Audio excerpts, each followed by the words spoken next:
Day 84. Nearly 3 months. That is how long Nancy Guthrie has been missing from her home in the Catalina foothills of Tucson, Arizona. 84 days since an 84-year-old woman with a pacemaker that keeps her alive walked into her house at 9:50 p.m. on the evening of January 31st, 2026, and never walked back out. Today we have breaking developments in this investigation that change how we understand what happened inside that home. And more importantly, what may be happening right now behind the scenes.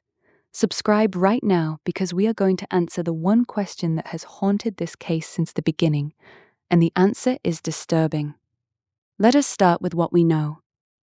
The door closed at 9:50 p.m. The doorbell camera went offline at 1:47 a.m.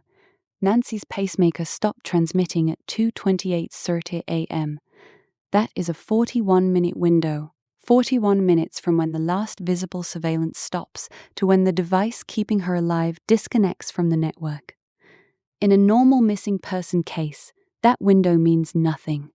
In a targeted abduction investigation, it means everything, because 41 minutes is not a random amount of time. It is enough time for someone who knows what they are doing to move through a space without hesitation. It is enough time to enter, disable visibility, secure a person, and exit. What it does not suggest is confusion. What it does not suggest is improvisation. It suggests efficiency. But here is what changed today. As of this evening, the FBI has transferred hair evidence from Nancy's home to the FBI laboratory in Quantico for advanced testing. That hair was originally sent to a private lab in Florida. After 11 weeks of processing with no usable results, that lab made a critical decision. They sent it to Quantico. This is significant, not because the evidence is new. The FBI made clear that this is the same evidence they requested over 2 months ago, but because it is finally moving. Because after nearly 3 months of silence, the DNA analysis that could place a suspect at the scene is now in the hands of the federal laboratory that solves the cases everyone else cannot solve. The Quantico lab handles mixed DNA, complex samples, the kind of biological evidence that requires technology and expertise most local labs do not possess.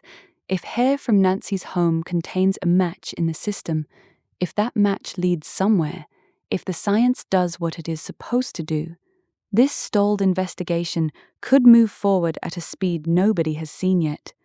That there is something else happening in the background that the public is only now beginning to understand, and it is creating serious problems for the people running this investigation. One source connected to the case told investigators there is a serious lack of experience in the homicide unit investigating Nancy's disappearance, and that shortfall may have compromised the most critical hours of this case. The supervisor who first arrived at Nancy's home had never investigated a homicide before. Think about that. The first hour at a potential crime scene, the first assessment of what happened, the first decisions about what to preserve and what to overlook. All of that was led by someone who had never worked a murder investigation. That is not an accusation of incompetence. It is a statement about preparation. And it may explain why so many questions remain unanswered about what was happening inside that house in the first few hours after Nancy vanished. And now we have another troubling detail that has emerged. According to retired FBI profiler Jim Clemente, the blood evidence recovered from Nancy's porch tells a story that investigators have been reluctant to say publicly. The volume of blood, combined with Nancy's age, her medical condition, and the physical act of carrying her out of that house suggests something that families do not want to hear. Nancy Guthrie may not have survived the abduction. Clemente reviewed the forensic evidence and the physical logistics. An 84-year-old woman on blood thinners, significant blood loss, no immediate access to the medication she needs to survive, picked up, carried, transported. He concluded that she was likely unconscious or severely incapacitated during that window, and given the circumstances, she may have died either during the abduction itself or shortly after, while the kidnapper was still in contact with the family over the ransom demands. That means the man on the porch, the masked figure on the doorbell camera, the person who knew exactly when to strike, may have spent days sending ransom texts to the Guthrie family while Nancy was already gone. Then there is the detail that came from retired detective Bob Gilliam after carefully reviewing the doorbell footage. In the suspect's front pocket, there is clearly something with an antenna. Gilliam believes it is a two-way radio, a walkie-talkie, which means the person on the porch was not acting alone, which means there was coordination happening that night, which means there was at least one other person outside that field of view. 2 people, maybe 3, working together, communicating, following a plan that had apparently been laid out in advance. If that theory is correct, this is not a crime of passion. This is not a crime of opportunity. This is a coordinated operation that required multiple people, advanced planning, and the kind of confidence that only comes from rehearsal. And then there are the dates. Investigators have flagged January 11th, January 24th, and February 1st. On January 11th, a masked individual appeared at Nancy's front door.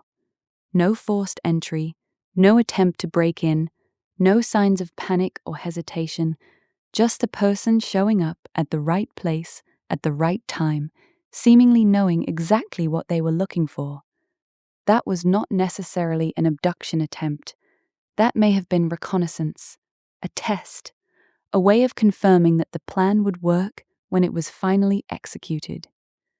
January 24th remains less clear, but the fact that investigators specifically asked the public to revisit that date suggests something significant happened, something recorded, something worth looking at again. And then February 1st, the night everything changed. If this theory holds, if those 3 dates represent stages, if January 11th was surveillance, January 24th was coordination, and February 1st was execution, then Nancy Guthrie did not disappear because of random opportunity. She disappeared because someone decided months in advance that she was worth taking. The Catalina foothills is not the kind of neighborhood where strangers move unnoticed. It is upscale, gated, quiet. The kind of place where residents know their neighbors and unusual movement gets attention, which is why investigators have been so interested in nearby properties, rental homes, construction activity, anything that would give someone a legitimate reason to be in that neighborhood without triggering suspicion. A rental creates the appearance of belonging. Construction creates constant motion, vehicles, workers coming and going at all hours. In a neighborhood built on routines and visibility, those details are your cover. That is how you move without being remembered. But here is the problem. The person leading this investigation is under fire for his own credibility. Sheriff Chris Nanos has a history with the El Paso Police Department that was hidden for 40 years. Allegations of excessive force, a glove found with burn marks fashioned to his head, suspensions, investigations that went nowhere because the records were never fully disclosed when he was hired as sheriff of Pima County. A county official told the media that Nanos has perpetrated a fraud for 4 decades, that he made really bad decisions and then lied about his past, that he has insulted the 1,500 men and women working under him by entering that office under false pretenses. That is not a minor credibility issue. That is a fundamental question about whether the person running the most high-profile missing person investigation in the country can be trusted with the truth. And the timing could not be worse.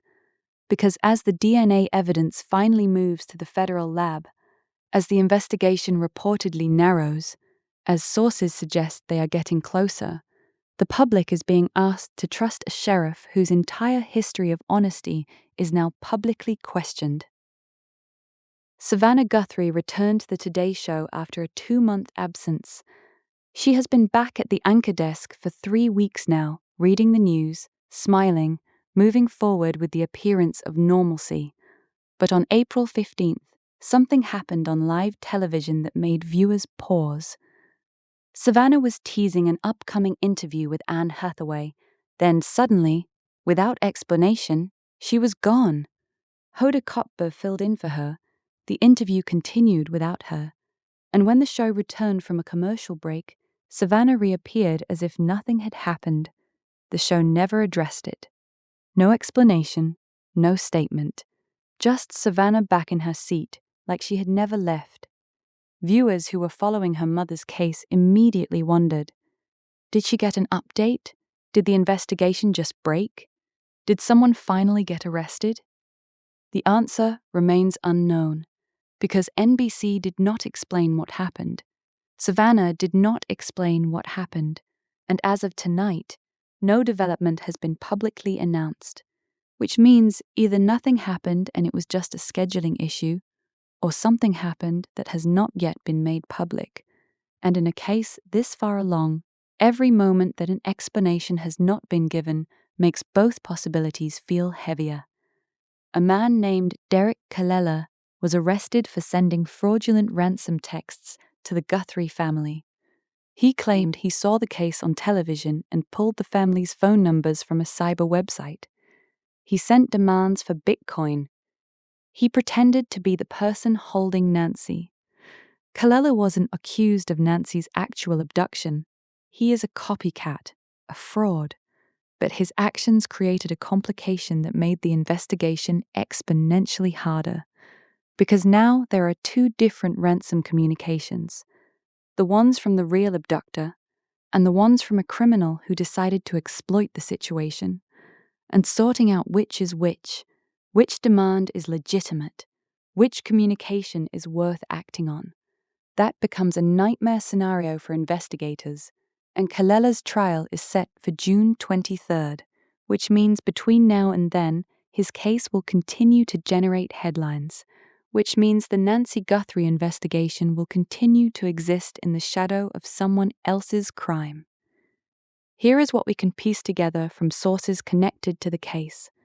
The investigation has narrowed, not expanded. Investigators are no longer asking open-ended questions. They are asking specific names, specific people, specific movements. That level of precision means they have focused on something or someone concrete. The DNA evidence is finally moving. After months of sitting in a private lab producing nothing, the hair evidence is now in Quantico, where the technology exists to potentially extract a profile and run it against CODIS. Cell tower data has reportedly shown patterns, the same devices appearing on multiple key dates: January 11th, January 24th, February 1st. That kind of repetition suggests coordination, not coincidence. And there is apparently an object in that pocket on the doorbell footage that suggests more than one person was involved in the abduction itself. Put all of that together, and the picture is not random. It is structured, planned, executed by someone or people who understood what they were doing and why they were doing it. But understanding what happened and proving it are two different things. And that is where this investigation sits right now. The FBI lab in Quantico now has the evidence. The science will either produce a match or it will not. There is no middle ground. Either the DNA connects to someone in the system or it does not. If it connects, if that match leads somewhere, if investigators can build a case that withstands legal scrutiny, then this case moves from stalled to solved. If it does not connect, if there is no database match, then this investigation will continue the way it has been continuing, slowly, methodically, waiting for the next piece of evidence or the next tip from the public. And Nancy Guthrie will remain missing. 84 days, 12 weeks, nearly 3 months. That is how long the Guthrie family has been living with the question of where Nancy is, whether she is alive or dead, whether the ransom demands mean anything, whether any of what they are seeing in the headlines is actually moving them closer to answers. Savannah goes to work. She smiles. She reads the news. She moves forward because she has to, because the alternative is falling apart on national television. But behind that facade, she is living in a space where her mother is missing, and the person leading the investigation to find her has a history he spent 40 years hiding. And the evidence that could solve everything is finally in the right place, but on a timeline that nobody can predict. Nancy Guthrie is 84 years old. She has a pacemaker. She needs medication every 24 hours. She was taken from her home on the night of February 1st, 2026. Day 84 is not the end of this case. It is a marker, a moment where the investigation moved from visible action to the quiet work of science and analysis. The DNA is now at Quantico. The investigation is now focused. The timeline is now clear. And the question that remains is the same one it has always been. Where is Nancy Guthrie? Subscribe and turn on notifications, because this case is moving. The FBI lab will have answers.